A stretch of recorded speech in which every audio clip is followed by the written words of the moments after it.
Hello again, Smutty Boots here. I hope everybody's having a lovely time in what is a beautiful sunny day, and you're all enjoying the most of the weather when you can. Just wanted to do a quick update on these. These are my Adidas Terrex Free Hiker 2 GTX walking boots. Please remember that all my opinions are my own opinions and I don't give any professional advice. Now, I did speak to you about getting these boots, and I got these boots really at the last minute basically. I had to get them quite quickly because I was about to walk the Cumbrian Way. I know I told you I was going to be doing a long distance walk, and I had basically worn my other ones out from doing my training, so I had to get these ones at a bit of a last minute rush really, but I knew they would be fine because I had already said to you before on these boots they've been great out straight out the box, so I had no problems breaking them in, and I walked the Cumbrian Way in them. But what I want to talk to you about is actually the Cumbrian Way. Now, this is completely my own opinion I'm giving you on the Cumbrian Way, but I'd like to tell you what happened and tell you how amazing I feel these boots are. So, I am a long distance walker, I'm a hill walker, I'm a mountain walker. I would say I'm experienced. I've done it for years. I do things solo, I do things with a partner. I kind of feel I know what I'm doing these days. But I decided to do the Cumbrian Way, which was a new one for me, and I was doing it solo. Now, the Cumbrian Way being in the Lake District, I expected it to be a very well maintained and very well walked long distance walking path. Now, they normally are. I mean, all these paths seem to be very, very well maintained, etc. But I have to say the Cumbrian Way is the most badly maintained and badly signed, badly maintained in places, I would say, more remote places where it was a bit more, shall we say, touristy. It was well maintained, and sections where people might do short days, that was very well maintained. But where you were kind of out on your own in the middle of nowhere, it kind of lacked a lot of maintenance in places, and it definitely lacked signage. It was the worst signed long distance walking route I've done. Now, on my first day, Ulverston to Coniston, it was about 17 miles just over I was walking. There had been rain. I'm not going to say there hadn't, but it is the Lake District and it is a long distance walking path. But there was no bridges over the water, so anytime you came to a river you had to basically wade through, which was fine.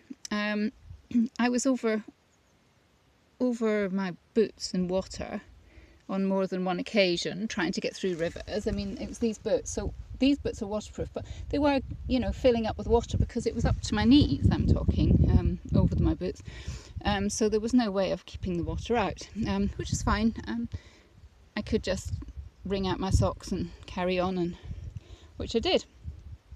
But then, when I was about the 12-mile mark, I came across this Blackbeck River.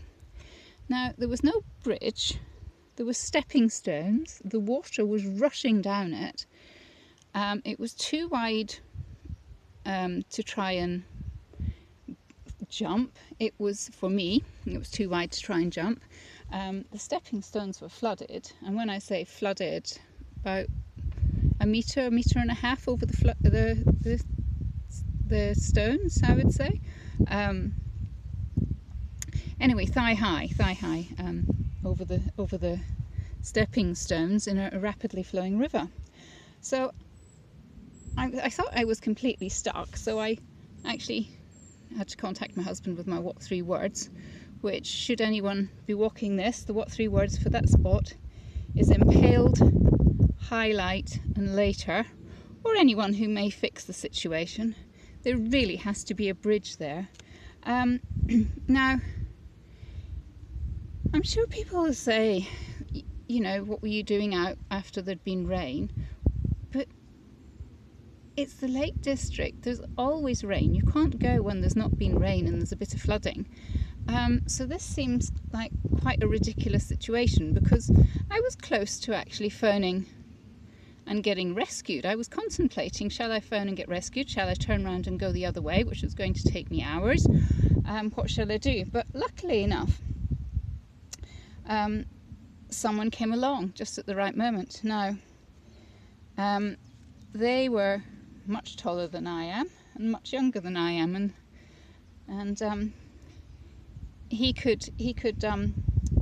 decided he could jump the river at one of the points, which he did. Now, at that point, the river would, if I measured the river with my walking pole to see what it was like before I decided whether I was jumping at that point, and it was over my walking pole, which is up to my waist, and it was fast flowing water. So I decided I wasn't jumping, because jumping's not really something I do a lot of and I'm not very good at. So I decided that that wasn't the option for me, but he was over the other side of the river by then. Now, he had tried the stepping stones and he found them too slippy. So that's why he decided the only option really was for him to jump, and was trying to encourage me to do the same, but that just wasn't happening for me. Anyway, I decided to start crossing on the stepping stones, because obviously the risk of being a solo walker and having someone else there with you, you know, to raise the alarm if anything happened or to try and help you, you know, is remarkably reduced. And I'm not sure I would have done this without there being somebody there. Anyway, I put my foot on the first stepping stone, and these continental soles that these boots have, these great continental soles that I've told you about, that I think are really good, they held. They didn't slip at all like his shoes were slipping. And I had my walking poles and I got along so far, but then he came the other way of the river and he managed to steady me, and I got through the river okay.